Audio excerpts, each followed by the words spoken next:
চলো আজকে তোমাদের নিয়ে যাই আমার কলেজের পিকনিকে। আর ছাতা নিয়ে রেডি হয়ে বেরিয়ে পড়লাম, কেন ওই দিন সকালবেলা প্রচণ্ড বৃষ্টি হয়েছিল, রাস্তা দেখে বুঝতেই পারছো। আর চলে গেলাম লেক পার্কে, টিকিট কেটে ভেতরে গিয়েই ঝাঁপিয়ে পড়লাম ব্রেকফাস্টে, যেটাই ছিল কচুরি, আলুর দম আর একটা করে মিষ্টি। সবাই সুন্দর করে বসে ব্রেকফাস্টটাকে শেষ করলাম। তারপরে ব্রেকফাস্ট সেরে চলে গেলাম এই লেক পার্কটা ঘুরতে। লেকের সাইডে গেলাম টয় ট্রেন ট্র্যাকে গিয়ে আমরাই টয় ট্রেন সেজে হাঁটা ধরলাম। তারপরে ঘুরতে ঘুরতে যেদিকে সব রাইডস ছিল সেদিকে গেলাম। আর এদের অবস্থা দেখো, বৃষ্টিতে দোলনা ভিজে গেছে, সেই দোলনা মুছে এরা বসার চেষ্টা করছে। তবে এদের পরিশ্রম বৃথা, মাঝ রাস্তায় আবার বৃষ্টি নেমে গেছিলো, তবে আবার কমেও গেছিলো। তা আমরা এই রাইডটায় চড়েছিলাম।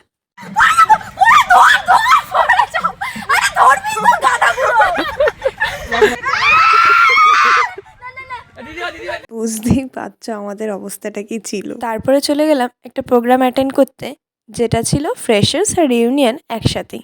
সেখানে আমাদের সব টিচাররাও চলে এসেছিলো, আর ইনি হলেন আমাদের এইচওডি স্যার।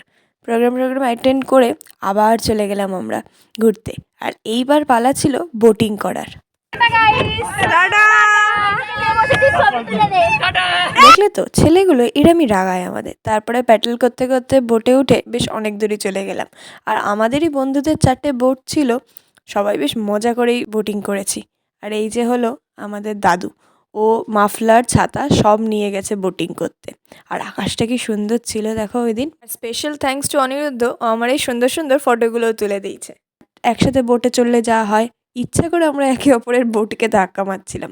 তারপরে চলে গেলাম লাঞ্চ করতে। সবাই মিলে একসাথে লাঞ্চ করতে বসে পড়লাম। আর ছিল ডিমের devil, fried rice, chilli chicken, সাথে ছিল চাটনি, পাঁপড়, আর আমি পেয়েছিলাম আমের আঁটির, যেটা আমার খেতে ভীষণ ভালো লাগে। শেষ পাতে ছিল রসগোল্লা। খেয়ে দিয়ে আবার চলে গেছি মজা করতে। আর এইরম হাসে ছোটোবেলা মেলায় চড়তাম, তারপরে আর জীবনে সুযোগ হয়নি। আর আমাদের ভাগ্য ভালো, এই হাঁসটা ভেঙে পড়েনি আমাদের ভারে। আর দেবী আর অয়ন থাকলে আমাদের আনন্দটা পুরো ডবল হয়ে যায়।